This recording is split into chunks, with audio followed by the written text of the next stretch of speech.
Om Shri Krishnaya Paramatmane Namaha.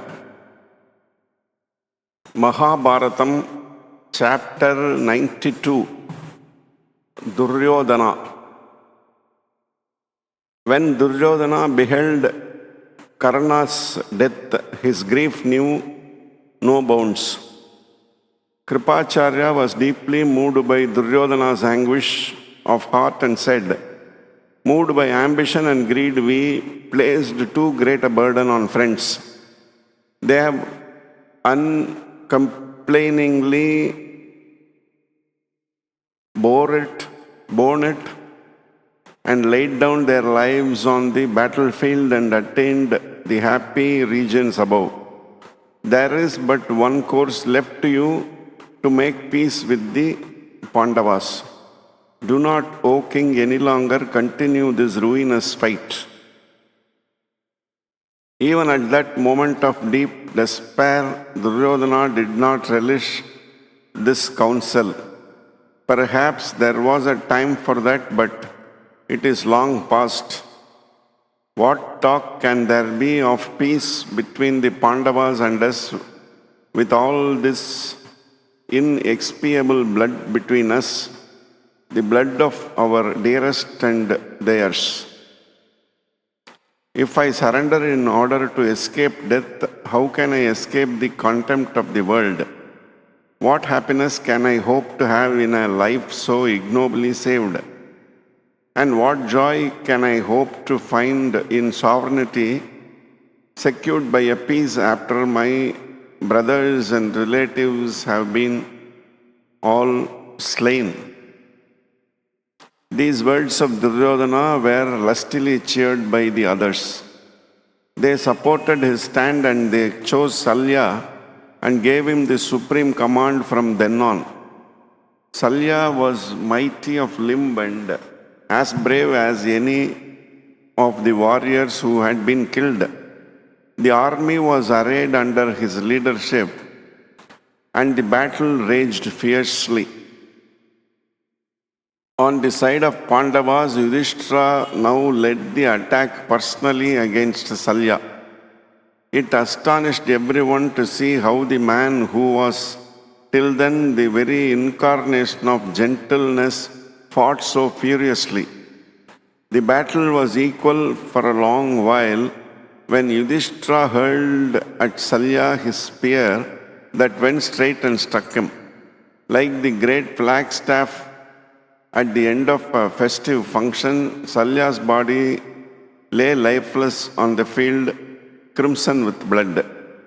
When Salya, the last of the great generals, fell dead, the Kaurava army lost all hope. The surviving sons of Dhritarashtra, however, joined together and attacked Bhima from all sides. He slew them all. The son of Vayu had nourished his burning anger for 13 years from the time Draupadi was insulted in the hall of assembly. He said to himself, "Now I have not lived in vain, but Duryodhana still lives," and smiled grimly. Sakuni led the attack on Sahadeva's division. After a while, Sahadeva discharged a sharp-edged sword arrow, saying, "Fool, here is the reward for your great sin." It went straight and cut through Sakuni's neck like a sword, and the head, which was at the root of all the wicked deeds of the Kauravas, rolled on the ground. Left leaderless, the wreck of the broken army scattered and fled in all directions, pursued and slaughtered to a man by the exulting victors. Thus utterly was destroyed thine army of 11 Akshunis, O Bharata. Out of the thousands of kings who espoused thy cause in their pride and might, only Duryodhana could be seen on that battlefield, fainting and one sore wounded, said Sanjaya, describing the debacle to the blind king. After doing in vain all he could rally his defeated army, Duryodhana, left almost alone, took up his mace and walked towards a pool of water. His whole frame was burning like fire, and water attracted him. The wise Vidura knew what would happen, and he told us, he said to himself as he entered the water, "Of what avail is wisdom that comes too late? What has been done must produce its result that has to be suffered. That is the law." Yudhishthira and his brothers arrived there in relentless pursuit of their great enemy. Duryodhana exclaimed Yudhishthira after destroying family and tribe, "Would you yourself escape death by concealing yourself in the pond? Where is your pride now? Have you no shame? Come up and fight. A Kshatriya by birth, do you shrink battle and death?" Stung to the quick by these words, Duryodhana replied with dignity, "I have not come here, Dharmaputra, a fugitive for my life. It was not fear that brought me here. I stepped into the water to cool the fire that is raging within me. I neither fear death nor wish to live, but why should I fight? The earth has now nothing left that I came to fight for. All those who stood by me have been slain. My desire for kingdom is gone. I leave the world to you without a rival. Enjoy it in undisputed sovereignty." Yudhishthira replied, "Now that is really generous, especially after you said you would not allow us even a needle point of land. When we begged for peace and entreated you to give us a portion, you spurned our proposal. Now you say we may take it all. It is not for kingdom or land that we fight. Must I recount all your sins, the wrongs you did us, and the outrage you perpetrated on Draupadi cannot be expiated except with your life." Sanjaya, who related the events to the blind old king, here said, "When your son Duryodhana heard these harsh and cruel words spoken by Dharmaputra, he at once rose from the water, mace in hand. Stepping out of the pool, the unfortunate Duryodhana said, 'Come, one by one, all of you, for I am single. You five will surely not join together and attack me, who am alone and without armor, weary and wounded all over.'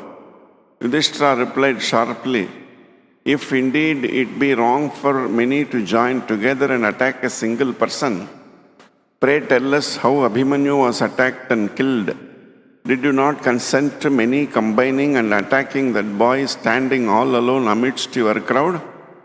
Yes, when men face misfortune, they see and preach dharma and chivalry to others. Wear your coat of armor. Choose any of us you like and fight. Die and go to Swarga, or win and be king.' Accordingly, the combat began between Bhima and Duryodhana. Sparks of fire flew when their maces clashed. Duryodhana and Bhima were equal in strength and skill, and the battle raged long, and the issue hung doubtful. Those who stood watching were debating as to who would win. Krishna said to Arjuna that Bhima would redeem the oath he swore in the hall of assembly and smash Duryodhana's thighs. Bhima heard this, and at that moment the memory of the great outrage came vividly to his mind. He leaped like a lion and came down with his mace on Duryodhana's thighs and broke them, and Duryodhana fell heavily on the ground, wounded to death. Bhima jumped on the prostrate body of his enemy, stamped on his head with his heavy foot, and danced a terrible dance. "Cease, Bhima," cried Dharmaraja. "You have paid off the debt. Duryodhana is a prince and a cousin. It is not right to put your foot on his head." Said Krishna, "Soon the wicked man's soul will depart from the body. Sons of Pandu, Duryodhana and his friends have been slain. Why linger here? On to your chariots." When Krishna said this, the face of the fallen Duryodhana glowed like a blazing fire with anger and hatred. Turning his eyes towards Krishna, he said, "By base tricks you contrived the death of warriors who fought bravely according to the laws of war. You would not have dreamt of victory in a fair fight with the Karna and or Bhishma or Drona. Have you not a spark of shame left?" Even dying, Duryodhana felt no regret for all that he had done. Duryodhana said to Krishna, "Vainly do you accuse others? Greed and pride of power led you to unnumbered wicked deeds, and you are reaping as you sowed." "Wretch," replied Duryodhana, "living I was a great prince, generous friend, and a terrible foe. All human joys, such joys as kings wish for in vain, and even gods do not despise, have been mine in their fullness. A warrior's death is the fitting crown of such a life. Dying, I go triumphantly to Swarga to join my friends and my brothers who have gone there already and are waiting to welcome me. You remain here below, your objects defeated, and yourself the object of contempt of all Kshatriyas. I do not mind Bhima putting his foot on my head as I lie helpless on the ground with legs broken. What care I? In a few minutes more will not the feet of crows and vultures settle on my head." When Duryodhana said this, flowers were showered down from the heavens by the gods. Inordinate desire took Duryodhana into the wrong path, whence ensued anger and numerous breaches of dharma. But no one could question the unconquerable spirit of Dhritarashtra's son. This completes the chapter 92. Om Namo Bhagavate Vasudevaya.